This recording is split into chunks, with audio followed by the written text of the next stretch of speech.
नमस्ते, अभिवादन आपका इनोसेंट इन्वेस्टर के इस नए वीडियो में आपके लिए डिस्क्लेमर बात करेंगे फ्यूचर रिटेल की। काफ़ी क्वेरीज इस पे आई हैं अचानक से, और ये क्वेरीज इसलिए आई हैं क्योंकि फिच जो एक रेटिंग एजेंसी है उनकी तरफ से एक अपडेट आया है इनको लेकर, फ्यूचर ग्रुप को लेकर। उन्होंने क्या कहा है वही हम आपको समझाने की कोशिश करेंगे। आप लोगों में से कुछ लोग कंफ्यूज हैं कि ये पॉजिटिव बात है या नेगेटिव बात है, तो उसको हम आपको डिकोड करके समझाएंगे। बाकी जो अलग अलग जगहों पे हेडलाइंस आई हैं मीडिया में, वो भी हम आपको दिखाना चाहेंगे। अब ये बात ऐसे लिख कर आ रही है कि नॉर्मल बंदा समझ ले कि ये बहुत ही पॉजिटिव न्यूज़ है, लेकिन मैं आपको समझाऊंगा। Fitch revises positive outlook. अब फिच ने रिवाइज किया है पॉजिटिव आउटलुक को, मतलब कि जो पहले पॉजिटिव आउटलुक था उसको इन्होंने रिवाइज किया है।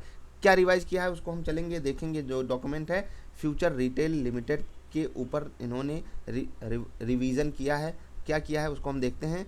अफर्म्स रेटिंग सी डाली हुई है। अब हम आते हैं डॉक्यूमेंट पे। डॉक्यूमेंट में क्या लिखा हुआ है उसको हम डिकोड करने की कोशिश करेंगे। देखिए यहाँ पर आप सिंपली समझ सकते हो, फिच रेटिंग एजेंसी है, उन्होंने ये सब बातें की हैं। RR4 RR5 ये सब आप इग्नोर कर दीजिए। यहाँ पर सिंपली क्या लिखा हुआ है, यहाँ पर लिखा हुआ है ये लाइन पढ़िएगा। The removal of the RWP underscores the significant delay in completing the sale to Reliance Group. अब यहाँ पर मैं आपको समझा देता हूँ कि जो फिच रेटिंग एजेंसी है, इन्होंने जब डील हुई थी, डील के बारे में जब बात चल रही थी, उसके बाद भी पॉजिटिव आउटलुक रखा था और अब उसको रिवाइज कर दिया है। उस पॉजिटिव आउटलुक को रिमूव किया है, रेटिंग सी दी हुई है। लेकिन हमारे सामने जो बातें हैं वो क्या कह रहे हैं उसको हम रिकॉर्ड करने की कोशिश करेंगे। पूरा डॉक्यूमेंट आप फिच इंडिया की वेबसाइट से जाकर पढ़ सकते हो, सारी डिटेल्स आपको मिलेंगी।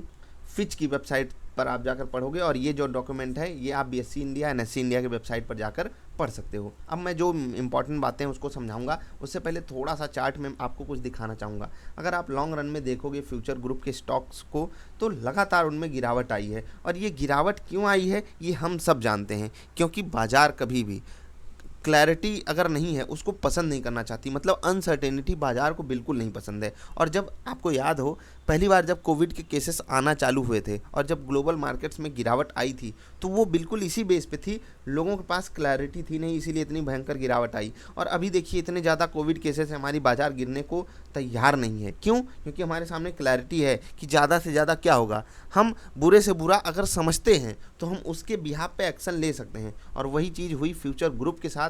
यहाँ पर क्लैरिटी हमारे सामने, एक समय लगा कि बहुत बेहतरीन क्लैरिटी है, रिलायंस के साथ डील हो रही है, सब कुछ अच्छा हो जाएगा, लेकिन हुआ कुछ और। अब ये गलतियाँ इनके प्रोमोटर्स ने करी, कहाँ से क्या हो गया वो तो बात अलग है, लेकिन जो सच्चाई हमारे सामने वो ये है कि हमारे सामने फ्यूचर ग्रुप को लेकर क्लैरिटी अभी तक की डेट में, मतलब 17 अप्रैल 2021 तक भी कुछ खास है नहीं। कुछ खास का मतलब रिलायंस के साथ सारी बातें फाइनल स्टेज पर हैं, लेकिन जो मुद्दा है ना, कोर्ट तक पहुंच चुका है। और आपको सारी बातें पता है, हमने इस पे वीडियोस भी बनाई हुई हैं, आप सब जानते हो।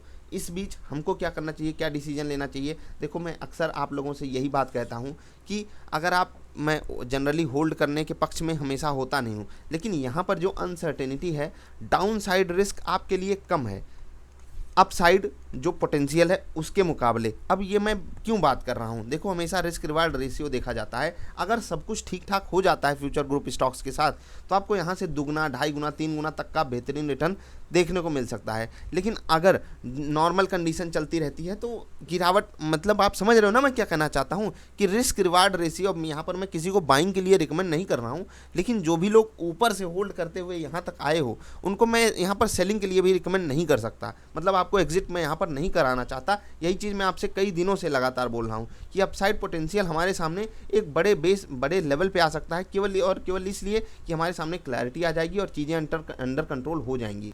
आई होप आप समझ गए मैं जो समझाना चाहता हूँ। अब चलते हैं, जो फिच रेटिंग एजेंसी ने कहा है उसको डिकोड करते हैं कि आखिर उन्होंने ये बातें क्यों कही, और जो नेगेटिविटी उन्होंने दर्शाई है वो किस बेस पे कह रहे हैं। ठीक है, देखो यहाँ पर जो बातें वो कह रहे हैं, ज़्यादातर बातें हम आप सब जानते हैं। और जब भी उनकी तरफ से कोई ये डाउनग्रेड आया है या नॉर्मल सी जो पॉजिटिव आउटलुक था उन्होंने इसको रिमूव किया है, तो सिंपली हमारे सामने एक ही बात है समझने वाली कि देखो भाई, हम सबको ये बात पता है, आप कोई नई बात नहीं बता रहे हो। आपने डाउनग्रेड किया, हो सकता है स्टॉक थोड़ा बहुत गिर जाए, लेकिन सच्चाई हमारे सामने यही है कि जिस दिन डील कंप्लीट हो गई, जिस दिन सारी चीज़ें फेवर में आ गई, वो सब कमाल हो जाएगा, आप सोच भी नहीं सकते। लेकिन ये अभी एक ख्याली पुलाव जैसा इसलिए है ना, क्योंकि इंडिया जैसे देश में अब सोचो कोविड फिर से अपने पैर पसार रहा है, तो इनका जो एफएमसीजी बिजनेस है उसको भी डेंट पड़ेगा। जिस बेस पे ये कह रहे थे क्या कि हम ऐसे अपने छोटे छोटे बिजनेसेस को सेल करके, अगर आप लोग लगातार इनके टच में होंगे, जो आर्टिकल्स वगैरह आ रहे हैं उनको पढ़ते होंगे, तो आपको पता होगा कि ये जो रिस्ट्रक्चरिंग की बात चल रही थी उस बेस पे बोल रहे थे, और अपने छोटे छोटे एफएमसीजी बिजनेसेस को या अन्य बिजनेसेस को सेल करके जो इनका 7,000 करोड़ 6,800 900 करोड़ के आसपास का जो पैसा है उसको चुकाने की बात कर रहे थे। खैर, अब हम यहाँ डॉक्यूमेंट में कुछ चीज़ें पढ़ना चाहते हैं इस डेटा के लिए। बिजनेस स्टैंडर्ड को पूरा साभार देखिए। सबसे पहले तो मैं दूसरा ये यहाँ पर जो दूसरी लाइन है इसको मैं पढ़ना चाहूँगा, दूसरा पैराग्राफ। यहाँ पर जो सबसे मेन बात है कि फ्यूचर रिटेल लिमिटेड ने क्या ऑप्ट किया था कि हमको एक डेट सर्विसिंग मोराटोरियम चाहिए, और जिसको सेंट्रल बैंक ने अलाउ किया था। तो ये क्या फ्यूचर ग्रुप के लिए कोई पॉजिटिव बात थी? जी हाँ, यहाँ पर पॉजिटिव बात थी। एक्चुअली जो ग्रुप करना चाहता है, अगर उसको सरकार अलाउ कर देती है तो ये सच में एक पॉजिटिव चीज़ होती है, इसको हम पॉजिटिव वे में ले सकते हैं। लेकिन उसके अलावा जो यहाँ पर बातें लिखी जा रही हैं वो सब नेगेटिविटी की तरफ ही इशारा कर रही हैं। अब आप यहाँ पर पढ़ सकते हो, जो इनका हायर मार्जिन बिजनेस है, नॉन फूड बिजनेस, इसको कोविड में जो रिस्ट्रिक्शंस मिल रही हैं, क्योंकि ये नॉन एसेंशियल कैटेगरी में आ रहा है, तो ये यहाँ पर बिजनेस कर नहीं पाएंगे। अब सोचो, जो इनका हाई मार्जिन बिजनेस है वो नॉन एसेंशियल कैटेगरी में चला गया, अब यहाँ से ये पैसा ही नहीं जनरेट कर पाएंगे। ठीक, उसके बाद आपको पता है second wave of corona virus Covid, आपको पता है ना क्या कर रही है, डिले कर रही है। क्या could further delay the recovery in future retail limited cash flows. हाँ बिल्कुल, ये तो होना, ये कैश फ्लो कम हो जाएगा during the financial year ending मार्च 2022। अब ये जो फाइनेंशियल ईयर चल रहा है इसमें भी दिक्कतें इनके सामने कोविड को लेकर भी रहेंगी। अब सोचिए कि ये सब क्या हो रहा है। फिच क्या कहना चाहता है? फिच यही कहना चाहता है कि अगर इंडिया कोविड को कंट्रोल नहीं कर पाया तो without any doubt future retail के लिए भी ये बहुत दर्दनाक चीज़ होगी, और इसीलिए इन्होंने पॉजिटिव आउटलुक को रिमूव किया है। और सबसे आखिरी पैराग्राफ आप पढ़िए, यहाँ पर आपको सारी क्लैरिटी मिल जाएगी। फिच एक्चुअली कहना क्या चाहता है? फिच ये कहना चाहता है कि जो लेंडर्स हैं, लेंडर्स मतलब बैंक्स जो इनको पैसा दिए हुए हैं, उनसे ये वन टाइम रिस्ट्रक्चरिंग स्कीम ये कराना चाहते हैं ना, लेकिन यहाँ पर फेलियर हो रहा है इनका। फेलियर मतलब करा नहीं पा रहे हैं। अब अगर ऐसा होता है कि ये रिस्ट्रक्चरिंग वगैरह नहीं करा पाते हैं अपने लोन पे, तो फिर क्या होगा? इमीडिएट लिक्विडिटी प्रेशर डालेगा एक्चुअली इनके ऊपर आ जाएगा लिक्विडिटी प्रेशर। लिक्विडिटी मतलब आपके पास जो पैसा है वो आप यूज नहीं कर पाओगे, मतलब आपके पास पैसे का फ्लो ही नहीं है। आप कहाँ से लोगों को चुकाओगे और कहाँ से अपने बिजनेस को ठीक ठाक तरीके से रन कर पाओगे?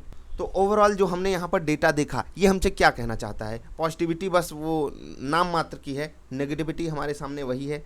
रिलायंस के साथ डील हो जाती तो बहुत सारी चीज़ें हमारे फेवर में होती, डील एक्चुअली हुई नहीं। अब आपको बहुत से लोग सांत्वना वगैरह देंगे कि ये पॉजिटिव हो रहा है, ऐसा हो रहा है, वैसा हो रहा है। मैं आपको कोई सांत्वना देने नहीं आया हूँ, मैं आपको बाज़ार की सच्चाई से ही हमेशा अवगत कराता रहता हूँ। वही यहाँ पर भी बताऊँगा कि आप ज़्यादा से ज़्यादा क्या गंवाओगे, ज़्यादा से ज़्यादा 100% गंवाओगे। लेकिन अगर आपने सीखना चालू किया, आपने बातों को समझा और आगे बढ़े, ठीक है, पैसा कमाने के लिए इस बाज़ार में, तो आप 100 रुपये अगर लेकर आए थे बाज़ार में, आपका जाता तो वो 0 हो जाता। लेकिन आप 100 को 1000 बना सकते हो, 10,000 1 लाख भी बना सकते हो, लेकिन तब जब आप सीखोगे। मतलब मैं आपको हवाई कॉन्फिडेंस नहीं देना चाहता कि नहीं ये पॉजिटिव हो रहा है, ऐसा हो रहा है, वैसा हो रहा है, ये सब नहीं। मैं आपको सिंपली ये बात कहना चाहता हूँ कि जो भी है वो हम सब जानते हैं, हमारे सामने सारी बातें हैं कि रिलायंस के साथ डील इसलिए नहीं हो पा रही है, अमेजॉन अड़ंगा लगा रहा है। अमेजॉन वर्ल्ड लेवल की कंपनी है, वो दुनिया भर के हितों को सामने लाकर रख रही है कि नहीं भाई इंडिया में बिजनेस ही नहीं सही चलते। अब आपने देखा था किस तरीके से सरकार को ब्लैकमेल कर रही थी अमेजॉन।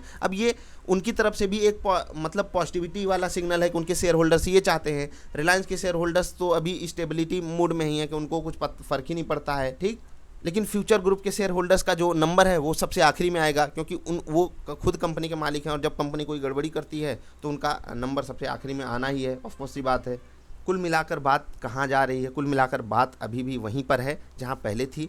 इस फिच रेटिंग से कुछ खास फ़र्क नहीं पड़ने वाला। जो भी मैंने आपको डेटा समझाया, इससे भी कुछ खास अलग चीज़ फिच कहना नहीं चाहता है। फिच सिंपली यही कहना चाहता है कि जो हो रहा है वो होता ही रहेगा, ऐसा उनका अनुमान है। वो बहुत कुछ पॉजिटिविटी अभी देख नहीं रहे हैं। उनके सामने पॉजिटिविटी सिर्फ वहीं से आ सकती है जहां से हम आपको दिखाई दे रही है, यानी कि रिलायंस के साथ डील कंप्लीट हो जाए।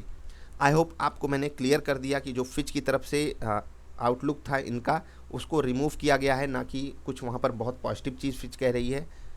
तो आप इसको पॉजिटिव वे में मत लीजिएगा, कोई कुछ भी कहे। खैर मुझे नहीं लगता ऐसा कोई कहेगा, क्योंकि आप लोगों को सवाल आया था इसलिए मैंने ये बात कही। बाकी वीडियो पसंद आई तो लाइक कर देना, कोई सवाल हो तो नीचे पूछना। आई होप आप यहाँ पर ठीक ठाक डिसीजन लोगे। ऐसा नहीं कि यहाँ पर आप आकर ख़रीदारी करने लगो। मैं किसी को ख़रीदारी के लिए रिकमेंड नहीं कर रहा हूँ, क्योंकि आप खुद समझ सकते हो कि अनसर्टेनिटी जहाँ पर भी होती है, बाज़ार वहाँ पर किसी भी स्टॉक को सम्मान नहीं देना चाहती। जहाँ पर क्लैरिटी है, आप देखिए डिक्सन टेक्नोलॉजी इतना महंगा ट्रेड करता है क्योंकि क्लैरिटी हमारे सामने मेक इन इंडिया वाली। आप सोच कर देखिए, ऐसे ही चीज़ें काम करती हैं। इतना महंगा स्टॉक ट्रेड करने लगता है जिसको अगर हम मार्केट के पी पे लाकर रख दें तो आप सोच भी नहीं सकते वो स्टॉक कहाँ आकर गिर जाएगा, कितना हो जाना चाहिए उसका रेट। लेकिन हम सब, हाँ मतलब जितने शेयर होल्डर्स हैं सब उसको इतना बड़ा सम्मान क्यों दे रहे हैं? क्योंकि वहाँ पर क्लैरिटी है, चीज़ें क्लियर है हमारे सामने, क्या से क्या हो सकता है, और वही बाज़ार को पसंद भी है। और इसी पे फोकस करके आप लर्निंग कीजिए। ढेर सारी वीडियोज़ अवेलेबल हैं। वीकेंड है तो एंजॉय कीजिए लर्निंग और सीखिए, आगे बढ़िए। आपने जितना पैसा भी गंवाया है वो सब आप रिकवर कर सकते हो, बस आपके पास कॉन्फिडेंस होना चाहिए। हम मिलेंगे फिर से वीडियो देखने के लिए। आपका बहुत बहुत आभार। नमस्कार।